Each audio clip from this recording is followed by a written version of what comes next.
하나님 말씀 창세기 29장 21절에서 35절 말씀까지입니다.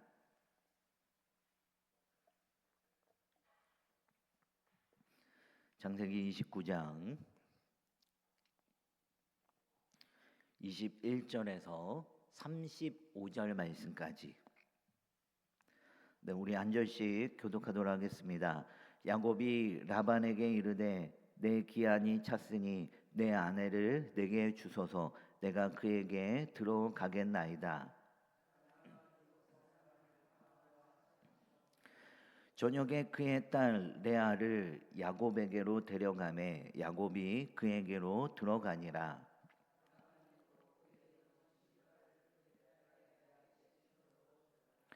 야곱이 아침에 보니 레아라 라반에게 이르되 외삼촌이 어찌하여 내게 이같이 행하셨나이까? 내가 라헬을 위하여 외삼촌을 섬기지 아니하였나이까? 외삼촌이 나를 속이심은 어찌 됨이니까?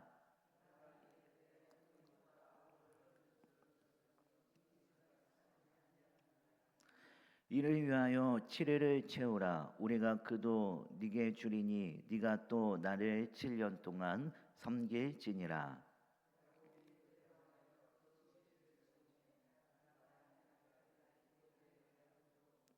라반이 또 그의 요종 비라를 그의 딸 라헬에게 주어 그 시녀가 되게 하매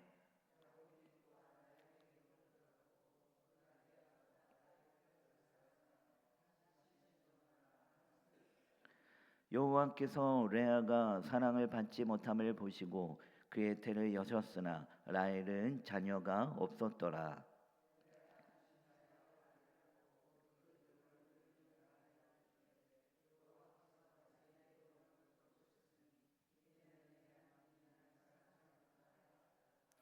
그가 다시 임신하여 아들을 낳고 이르되 여호와께서 내가 사랑받지 못함을 들으셨으므로 내게 이 아들도 주셨도다 하고 그의 이름을 시므온이라 하였으며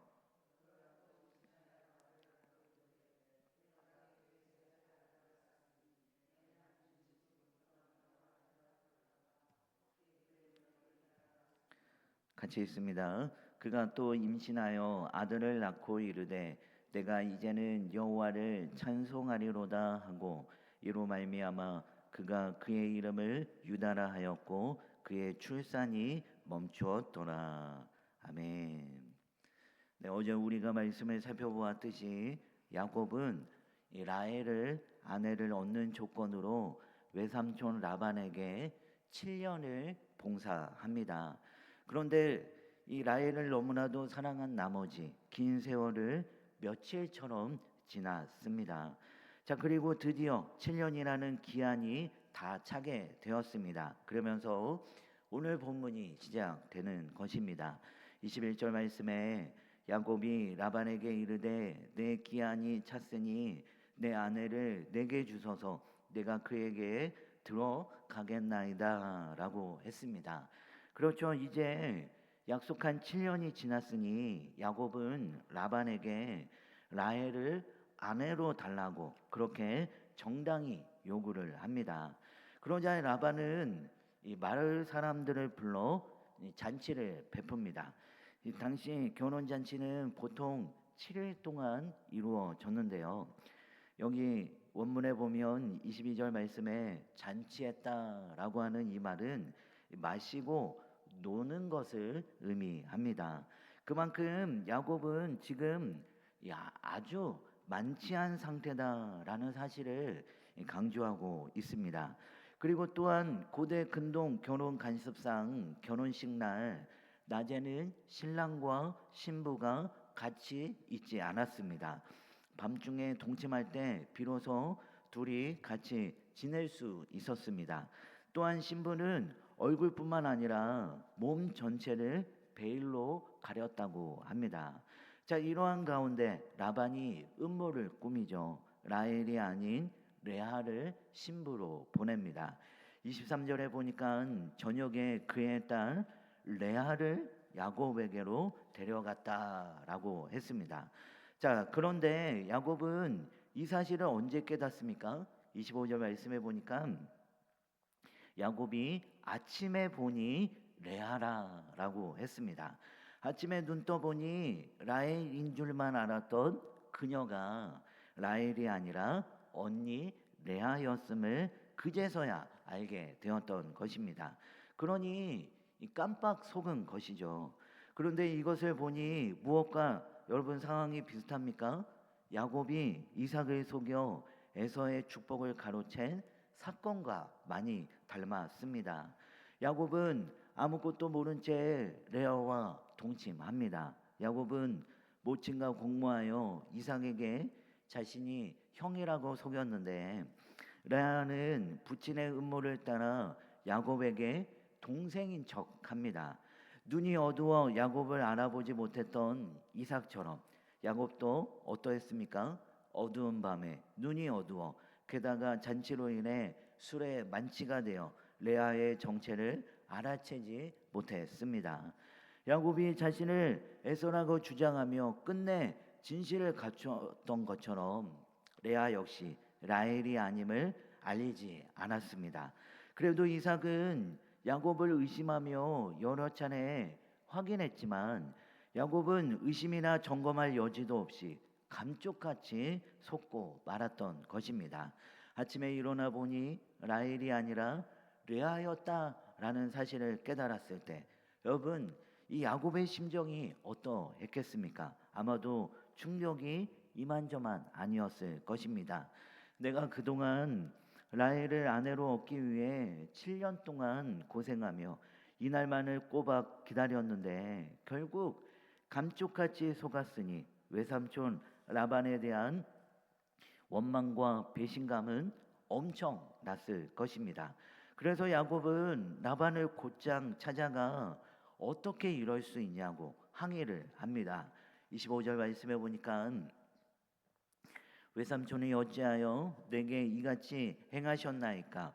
내가 라헬을 위하여 외삼촌을 섬기지 아니하였나이까?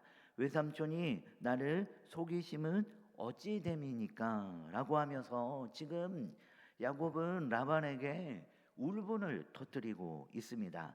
그러자 라반은 무엇이라고 말을 합니까? 26절 말씀해 보니까 라반이 이르되 언니보다 아우를 먼저 주는 것은 우리 지방에서 하지 아니하는 바이라 라고 말을 합니다. 참으로 뻔뻔하죠. 자신이 저지른 음모에 대해서 야곱에게 사과나 해명 없이 그저 관습을 내세워 그는 책임을 회피합니다. 설령 그렇다 한다 할지라도 사전에 이미 공지할 수도 있었을 텐데 어찌됐든 야곱은 라반에게 감쪽같이 속고 말았던 것입니다. 그런데 라반의 계략은 여기서 끝나지 않죠. 혼란에 빠진 야곱에게 선심 쓰듯 먼저 잔치 일주일을 채우면 이 라헬도 아내로 주겠다라고 말을 합니다. 그리고 그 후 다시 7년간 그를 위해 봉사하라고 합니다. 그리하여 결국 야곱은 라헬을 너무나도 사랑한 나머지 어떻게 합니까? 라반의 지시를 따르게 됩니다. 그리하여 결국 라헬을 아내로 맞이하게 되었습니다. 여러분 오늘 말씀을 통해 우리가 알 수 있는 사실은 하나님은 연단을 통해 야곱을 다듬어 가시는 그런 모습을 살펴볼 수 있습니다. 그도 과거 한때 남들을 속이는 꾀쟁이였는데 그가 실제로 속임을 당하는 일을 경험케 함으로 지난날 자신의 가오를 돌아보게 합니다. 그리고 라헬을 얻기 위해 총 14년 동안 기다리는 훈련을 하게 합니다. 그러면서 그를 훈련시키시고 다듬어 가시는 하나님의 은혜의 손길을 오늘 말씀을 통해 우리가 살펴볼 수 있습니다. 여러분 우리 또한 마찬가지입니다. 하나님은 우리를 다듬어 가시고 우리를 훈련시키시는 그러한 여호와 하나님이십니다. 때때로 고난을 통해 또한 관계의 어려움을 통해 또한 경제적인 어려움을 통하여 여러 가지 문제를 통하여 하나님은 우리를 연단하시고 우리를 훈련시키심으로 말미암아 예수 그리스도의 참된 제자로 삶을 살아가게끔 우리를 다듬어 가시는 여호와 하나님이심을 우리는 기억해야 합니다. 여러분, 과거 이스라엘 백성들이 40년 동안 이 광야 생활을 했습니다. 광야 생활 얼마나 불편하고 얼마나 힘든 그런 과정이었겠습니까? 1년도 아니고 무려 40년 동안이나 광야 생활을 했으니 여러분, 이스라엘 백성들 입장에서 보면 하나님이 너무나도 원망스럽고 불평스러웠을 것입니다. 하지만 그 40년 동안 하나님은 이들을 훈련시키시고 이들을 낮추시고 낮추셔서 이들을 참된 하나님의 백성으로 다듬어 가시는 그런 주님의 손길을 우리는 발견할 수 있습니다. 그러므로 여러분, 우리는 하나님의 손길들을 오해하지 말아야 합니다. 내가 고난을 당한다고 해서, 내가 지금 어렵다고 해서, 내가 지금 힘들다고 해서 하나님께서 나에게 이 저주를 부어 주시는 것이 아닐까, 이렇게 생각해서는 안 된다라는 것이죠. 이것 또한 하나님의 은혜의 손길임을 우리는 기억해야 합니다. 여러분, 오늘 하루도 이런 하나님의 은혜의 손길들을 기억하며 나를 다듬어 가시고 나를 훈련시키시는 그 주님의 그 훈련하심을 우리가 몸소 받으며 하나님께서 원하시는 그런 기쁨의 사람으로 나아가는 그런 우리 모두가 다 되어지를 소망합니다. 우리 함께 기도합시다. 오늘 말씀을 기억하며 우리 주여 한번 외치고 동성으로 기도하고 자유롭게 기도하다가 돌아가시겠습니다. 주여, 살아계신 하나님 아버지, 하나님, 우리를 다듬어 가시고 우리를 훈련시키시는 그 여호와 하나님의 은혜의 손길들을 우리가 기억하며 나아가길 소망합니다. 어떠한 상황